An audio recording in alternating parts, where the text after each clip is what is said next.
My name is James Osena. I've seen how the appointment has been done. We have new guys. Now, my question is, there are people who are now MP. They have been appointed as ministers. My question is, it means they are going to leave their position of MP and now becomes the minister. My fear is this. Suppose something happens maybe after 1 year or 6 months, and then they are sacked. To me, they are going to lose a lot. If I was them, I could just stick to my MP position. Thank you. I'm Lavia Dual. Oh, thank you for this. One, it's really unfortunate for purposes of governance and accountability, because we are witnessing the opposition end being raided and joining the government, meaning the people, however much we try to streamline issues to do with accountability and engaging people's voices and all that, there's going to be a continued missing link. That why would a government and even a minority leader or desert his position and join the government? So is it that the effort is all about joining the government for at all cost and all that? So as the people, as the electorate and people really expect much from the government and do really stand to get or seek to get services from the opposition end, democracy has been, defiled to some extent, just for a better word to use. So to me, it is a very unfortunate day for Kenya, and because ideally we are losing it in terms of accountability and proper implementation of democratic principles. My name is Robert Onyando. My concern is about the new faces that we are seeing that are old, but they are coming in as new.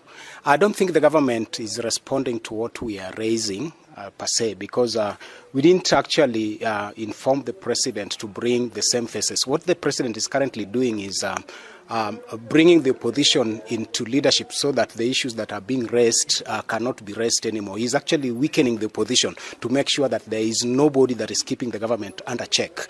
And this is a problem that we have. We've seen faces that the president is bringing, like Kipchumba Murkomen, for example, a face that was in the old cabinet that he actually sent home, but people have raised public issues against him. He's still brought back under different now ministry.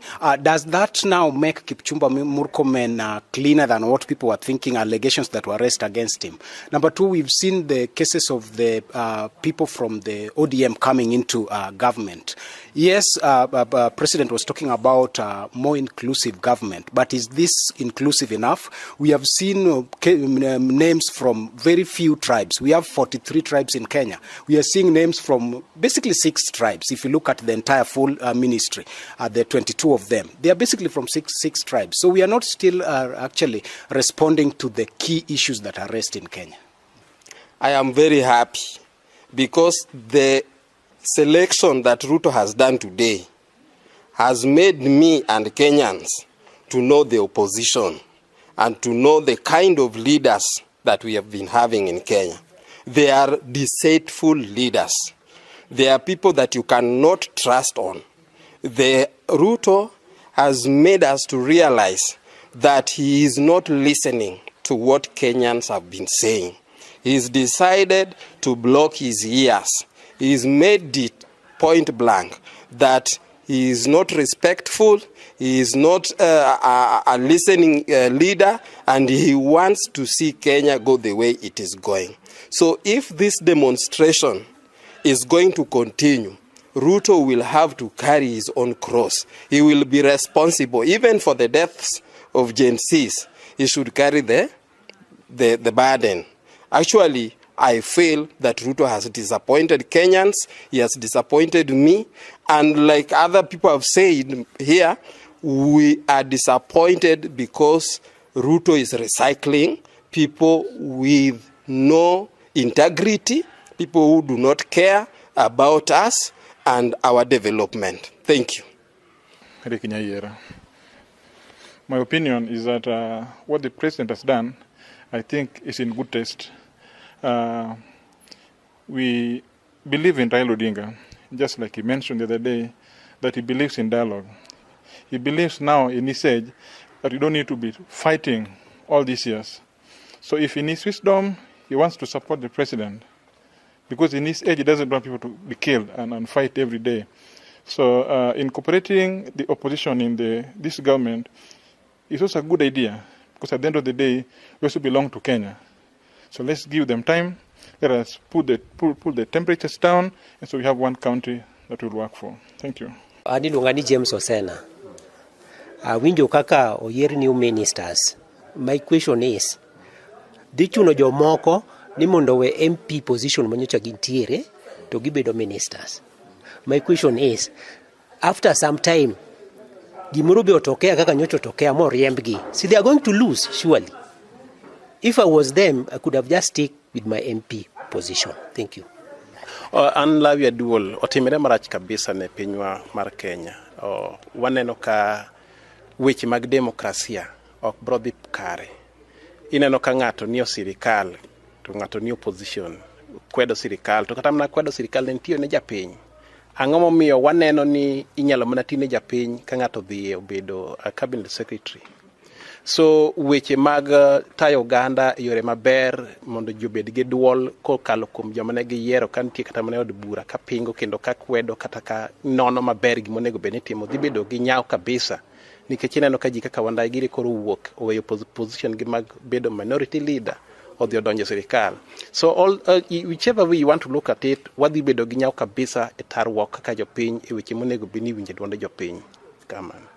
Nyinga eno Nyando Robert.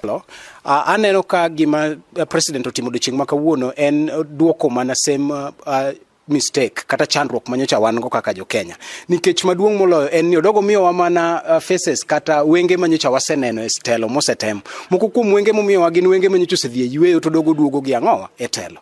Ok wawach ni Kenya nigi ji moingo milion 45. Nitie ji mang'eny molony monyalo kete telo mopogre opogre. To waneno kokelo faces, for example, bro chiwo face kaka mar Oparanya.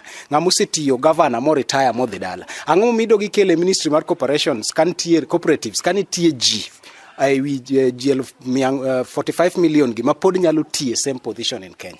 So president ok tem solve onge gi nia kata onge gi chuny mar dwaro mar loyo shida ma jo Kenya nigo, ten gi chuny mar ringo problem ma jo Kenya nigo as at now. Ni mokuongo amor gi yiero ma Ruto timoni nikech onyiso wadiera mar jotelo manyo wantiere go. Sani koro wang'eyo ni wantie gi party miluongo ni ODM mang'iyo mana igi. Kendo wang'eyo bende ni strategy ni Ruto bende ofail nikech ok owinjo ywak madhi mbele ni. En jatelo mok chikite, en jatelo mok winj wach, en jatelo ma ok ng'i mbele kuma piny dhiye. Koro miyo kako kete no, wan kaka jo Kenya akwedo gimotimo noendo nikech onyisa ni winjo mare ok ni piny. Adwana wach ni kata mana kawuono bende kane waneno gima Ruto timo. Ruto en ng'ama wang'e tek. Nikech apart from yiero cabinet secretaries, to nyiso nyaka polise ni odwa dhi medo gi pesa. Mano nyisi kita chae ma Ruto nitiere go gi jo Kenya. To bende gik ma jowadwa wacho ni Ruto nyisowa ni jok manyo riembo ka gin joma ler. Koro apenjora ni guts mane Ruto nigo mar muko cabinet secretary mare konyalo duoko gi. Nikech katiba ma Kenya article 75 wacho ni ng'ato koriembi to ok onyal duogo kendo. But Ruto koro duoke. Nyiso ni Ruto ne kethonwa sa. Ok ne omino gima otimo. Koro miyo kata ka ng'anyo biro dhi mbele Kenya, msalaba no nobed mar Ruto kod Raila mowadgi. Nikech gin ji ariyo itgi odinore, ok gidwa winjo gima jo Kenya wacho. Iluonga ni Eric Nyayiera. An gi kora afil na mor gi gima president otimo. Kini ka kine ywak moywago ga en ni wafil ga excluded. Koro an gi omiyo onge wach en ni ka Raila Odinga nosewacho in the best way en go mbaka. An apenjra ni ka ji dawo ji ng'anyo to ng'anyo gi kanye. Okay? Makopo ni mae ema nyame obed included e sirikal ni to mano dhi konyo kabisa. Wang'eyo Wandai, wang'eyo Bading Nyang. Wang'eyo ni gin joma nyalo, gin gi capacity to do it. So we are trusting ni gikonyo mondo Kenya dhi mbele. nikech kwasiko na go siasa pile ka pile enya karango to girumo karango. So anaparo ni Raila otiyo gi wisdom mare maber kendo koro Kenya oyedhe mbele maber. Ok ang'o momiyo pile pile ka oketi jaluo e sirikal to mbaka bedo mang'eny. Oket ma joluo ariyo kende mano paro ni nyalo konye. Wambon mana jo Kenya. Yes, so wan kuma bede okodwa koko, waol gi ng'anyo, waol gi gorruok, Kenya mondo dhi mbele. Kantie wach mar election, ndalo biro mbele. Erokamano.